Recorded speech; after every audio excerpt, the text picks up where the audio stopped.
Do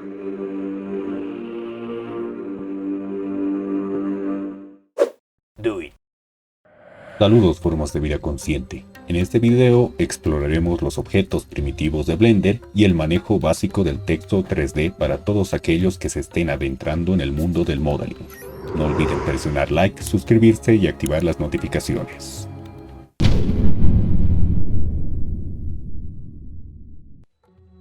Los primitivos son objetos preelaborados que se encuentran en los software 3D y pueden servir como base para que a partir de ellos se creen objetos o modelos más complejos mediante la modificación de su geometría.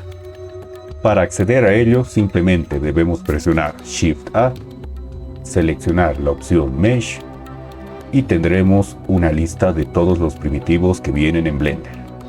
Iniciaremos con el plano, lo seleccionamos y en ese momento nos aparecerá nuestro plano en escena. Para cualquier objeto creado, en esta parte tendremos un menú que se puede desplegar dando clic. Y en esa parte encontraremos para el plano el Size, que en este caso por defecto nos indica 2 metros. En el momento en el que es creado, un primitivo nos saca estas opciones. Sin embargo, no estarán disponibles después de que hagamos alguna operación con él. Así que si queremos cambiar, tenemos que modificar en este momento. Si incrementamos el tamaño, pues nuestro plano crecerá. La siguiente opción viene marcada por defecto, y es la generación de las UVs, que son las coordenadas para manipular las texturas en el momento en el que se coloquen materiales. Es recomendable en un principio dejar esta opción tiqueada, aunque posteriormente, para modelos más complejos, se tendrán que hacer las UVs de forma manual. Por ahora, simplemente nos basta con dejarlo marcado. La siguiente opción es la alineación del objeto creado. Por defecto, viene alineada al mundo 3D o World. Eso quiere decir que va a coincidir con el plano del piso y las coordenadas que tenemos en el espacio de trabajo. También podemos alinear el objeto a la vista actual en la que nos encontremos. De esta manera, el plano nos estará viendo de frente. Y como última opción podemos alinearlo al cursor 3D. En este caso, como está en el centro del espacio, nos da un resultado igual que la primera opción. Pero si moviéramos el cursor 3D, nuestro plano estaría alineado a este. Como siguiente opción tenemos la locación, con lo cual, desde la creación, podemos cambiar la ubicación de nuestro objeto, ya sea en X, en Y o en Z. Como última opción en el plano tenemos la rotación, que nos permite crear el objeto ya rotado en los distintos ejes. Es recomendable no alterar estos ejes de posición y de rotación porque podemos hacerlo manualmente o en el modo de edición de ser necesario, a no ser que tengamos algún proceso muy específico. Es importante también mencionar que una vez que cambiemos estos parámetros, el siguiente objeto idéntico que se cree tendrá los mismos que dejamos por acá. Para consolidar esto basta con dar un clic afuera y ese menú no aparecerá más. Hablando un poco del plano. Este primitivo es quizá el más sencillo que existe. Si lo ponemos en vista de malla, podemos observar que simplemente está compuesto por un conjunto de aristas juntas, dejando una forma cuadrada en el centro. Entre sus usos más frecuentes, suele asignársele el papel de piso o pared, o tal vez el de algún fondo para colocar otros objetos. Eso no quiere decir que en el modo de edición no se pueda modificar, pues hay bastantes procesos que parten de un plano. Incluso se puede subdividir y suavizar para obtener formas más curvas. Dichos procesos los iremos viendo en videos posteriores en los cuales ya se realizarán objetos mediante las técnicas de modelado. Para continuar, nos dirigimos al Outliner y vamos a ocultar nuestro plano. Presionamos Shift-A, Mesh y seleccionamos Cubo. Este objeto viene por defecto también cuando abrimos el programa, así que está establecido como un buen punto de inicio para empezar a trabajar con el software. En el momento en el que lo creamos nos aparece su menú emergente. Una vez que ya lo hayamos desplegado, para cualquier creación saldrá abierto. Pero de no ser así, simplemente podemos presionar en este punto. Entre los parámetros del cubo tenemos el tamaño, marcada la opción de generar Vs, la alineación como vimos en el plano y los parámetros de locación y rotación.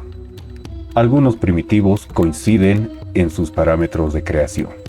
Hablando un poco del cubo, en referencia a este se ha llegado a denominar a una de las técnicas de trabajo más importantes como box modeling, porque partiendo de una caja es posible realizar distintos objetos.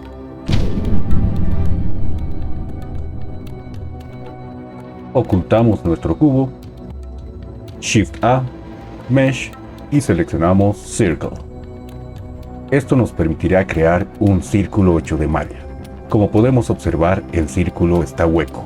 Sin embargo, en nuestras opciones vamos a encontrar una manera de llenarlo. Primero tenemos la cantidad de vértices. Esto nos indica qué tanta densidad o calidad tendrá nuestro círculo. Si por ejemplo bajamos a 4, tendremos un cuadrado, debido a que tenemos 4 vértices en nuestra geometría. Pero mientras vayamos aumentando, cada vez se transformará en un polígono de mayor densidad. Y en determinado momento pues tendremos figuras más circulares. Por defecto viene con 32 vértices. El siguiente parámetro es el radio, el cual nos determina el tamaño de nuestro círculo. Luego tenemos el fill type o el tipo de relleno. Por defecto nos viene con nothing, es decir que nuestro círculo no tiene relleno. Pero podemos seleccionar la opción N-Gon, con lo cual ya podremos observar la forma. Y esto tiene una cara. Si nos vamos a la vista de geometría, pues observamos que esa cara no está subdividida. Si es que seleccionamos la opción Triangle Fan, observamos que se crea un polo en el centro. Esto no se diferenciará en la vista sólida, ya que ambos son idénticos. Sin embargo, el Triangle Fan tiene esa subdivisión y el N-Gon simplemente nos crea un polígono de muchos lados. Regresaré a la vista sólida, la dejaré con Fill Type N-Gon. Después tenemos las opciones comunes en otros primitivos: la alineación, parámetros de locación y rotación. Un círculo puede ser utilizado para crear modelos como platos o también plataformas, así que sus posibilidades son distintas. Ocultamos nuestro círculo. Shift A, Mesh y seleccionamos la opción V-Sphere. Esto nos creará una esfera que tiene latitudes y longitudes. A las líneas verticales las denominaremos como segmentos y son líneas de polígonos que convergen en un polo. Podemos reducir o aumentar la cantidad de segmentos desde esta parte. Por defecto vienen 32. A las líneas de polígonos horizontales se las denomina rings y en este caso viene con 16. De la misma forma se pueden reducir o se pueden aumentar.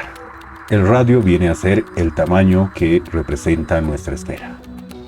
Las opciones comunes son la generación de Vs, la alineación, locación y rotación. La V-esfera se llama de esta manera porque ya viene con unas Vs colocadas, que no es otra cosa que el despliegue de un plano sobre un objeto esférico. Podemos comparar esto con un mapa que puede envolver un planeta. Su uso es muy frecuente para objetos circulares, curvos o esféricos, o que tengan la base de esto. Una de sus características principales, como se mencionó anteriormente, son los polos. Estos pueden representar un problema si es que no se los maneja correctamente.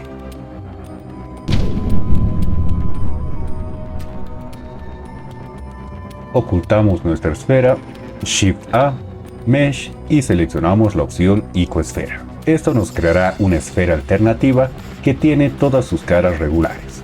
Su nombre Icoesfera proviene de que este objeto es una versión subdividida del icosaedro, un poliedro regular. Podemos controlar esas subdivisiones desde nuestro menú de creación. En este caso, si cambiamos la subdivisión a 1, veremos ese icosaedro. Pero también podemos incrementar la cantidad de subdivisiones y será una esfera mucho más lisa. También podemos cambiar el radio y las opciones que se encuentran en los otros primitivos como las Vs, alineación, locación y rotación. Al estar compuesto de polígonos tris, puede dar problemas si es que no se utiliza correctamente este objeto. Sin embargo, al tener todas sus caras regulares, es posible realizar operaciones homogéneas, como extrusiones u orificios. Ocultamos la icosfera. Shift A, Mesh y seleccionamos cilindro. Entre sus parámetros tendremos la cantidad de vértices, es decir, la calidad de la circunferencia que forma nuestro cilindro. Podemos reducirla o podemos incrementarla. Por defecto nos viene 32. También tenemos el radio del círculo, que nos determinará el tamaño del cilindro a lo ancho. El depth o profundidad nos determina qué tan alto será el cilindro. Podemos convertirlo en una plataforma similar a una moneda o convertirlo en una vara. Luego podemos decidir con el Cap Fill Type si las tapas de arriba y de abajo de nuestro cilindro van a ser un N-gon. En este caso podemos habilitar la vista de malla. Puede ser ninguno, con lo cual estaría hueco, o Triangle Fan, con lo cual se crearán polos. Lo pondré en N-gon. También tenemos la alineación, locación y rotación. El cilindro es bastante importante para objetos que tienen una base tubular.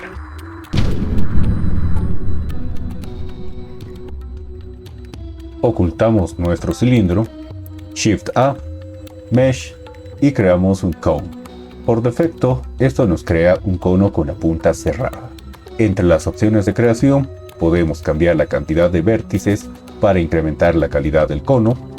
El radio 1, que viene en 1 metro por defecto, esto nos controla la circunferencia inferior. Y el radio 2, que viene en 0. Con lo cual, si aumentamos la cifra, podemos controlar la circunferencia superior para que no termine en punto. En sí viene a ser una variación del cilindro. Lo voy a dejar en 0. Con Depth podemos controlar la altura del cono y con Base Fill Type controlamos que la base tenga un relleno N-gon, no tenga ninguno y sea un cono hueco, o el Triangle Fan, que nos permite tener un cierre con polos. En este caso lo dejaré en N-gon. Las opciones son las mismas que en otros a partir de acá. Vs, alineación, locación y rotación.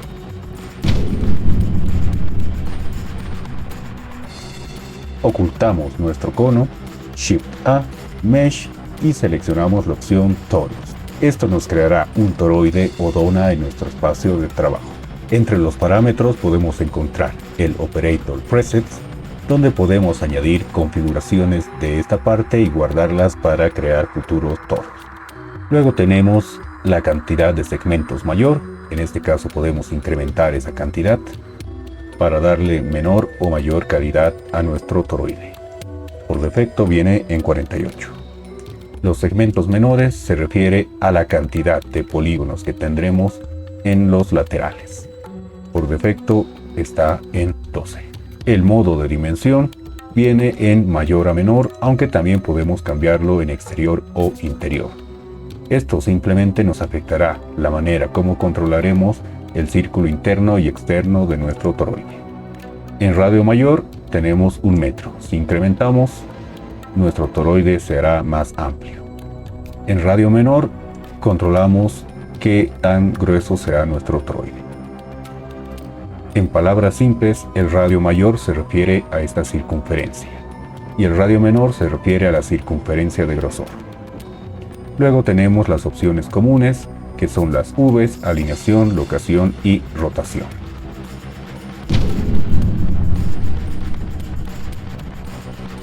Ocultamos el toroide, Shift A, Mesh y seleccionamos Grid. Esto nos crea una variación del plano añadida a Blender, que consiste, si es que nos vamos a la vista de geometría, en un plano subdividido como una red.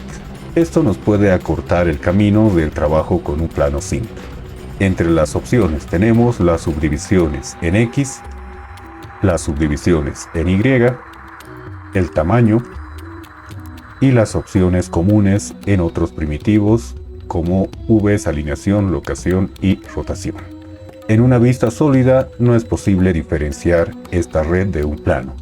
Sin embargo, si consideramos las alteraciones geométricas, existen muchas probabilidades de hacer objetos un poco más rápidos que con el plano normal.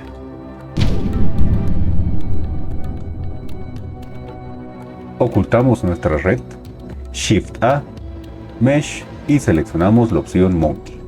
Esto nos creará una cabeza de mono de nombre Susan, que es la mascota de Blender.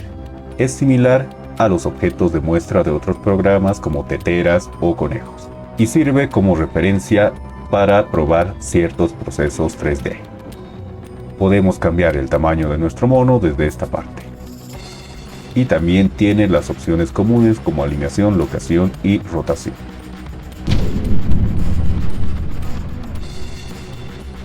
Entre uno de los objetos básicos con el cual podemos iniciar para hacer 3D, tenemos al texto, que si bien no viene a formar parte de los primitivos, es muy importante aprender sus configuraciones básicas. Para añadir un texto, presionamos Shift-A y bajamos hasta la opción Texto.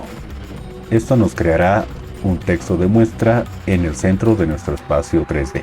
Para editar este texto, podemos dirigirnos al sector de propiedades del objeto, y lo primero que tendremos será la resolución, que nos permitirá determinar la calidad del texto.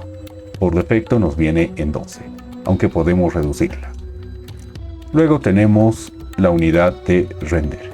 Si se encuentra en 0, replicará la calidad de resolución que estamos viendo, pero también podemos incrementar o bajar la calidad solo cuando se realice el render. Por defecto lo vamos a dejar en 0. De esta manera tenemos varias opciones, pero en esta instancia nos conviene ver las opciones básicas para tener nuestro texto 3D. Para ello nos iremos a la parte de fuente. Desplegamos fuente y podemos elegir un tipo de fuente distinta para cada tipo de letra. Por defecto nos viene una fuente que trae Blender. Sin embargo, si damos clic en esta carpeta, podemos elegir algún tipo de fuente que tengamos instalado en el sistema o alguna fuente descargada si es que buscamos en las carpetas. Yo utilizaré este tipo. Damos a abrir y nuestro texto cambia a esa tipografía. Si quisiéramos editar lo que dice el texto, simple y sencillamente ingresamos al modo de edición y nos saldrá un cursor. Podemos borrar y escribir cualquier otro texto. Luego podemos regresar al modo de objeto presionando la tecla Tab. Replegamos Font y podemos revisar la opción de párrafo. Acá tenemos las alineaciones como en cualquier editor de texto y controlar también el espaciado. Algo muy importante en el texto 3D es convertirlo de plano a que tenga volumen. Para ello desplegamos la opción de Geometry. Lo primero que tendremos será el Offset y el Extrude. Podemos incrementar el Extrude y nuestro texto ya tendrá apariencia 3D. Y en función a esto podemos mover el Offset, con lo cual será más grueso el texto pero perderá algunas características. Y en determinadas tipografías tendremos solapados, así que lo mejor es dejarlo en 0. Otra opción importante es el Bevel, con lo cual podemos incrementar el suavizado de los bordes de nuestro texto o inflarlo. Si exageramos también tendremos solapados, así que lo mejor es ser bastante cautos con esta cifra. Y podemos observar que el acabado en los bordes mejora bastante y no queda tan geométrico. Y básicamente esos son los objetos con los cuales podemos iniciar en el trabajo 3D. Gracias por ver el video. No olviden dar like, suscribirse y activar las notificaciones.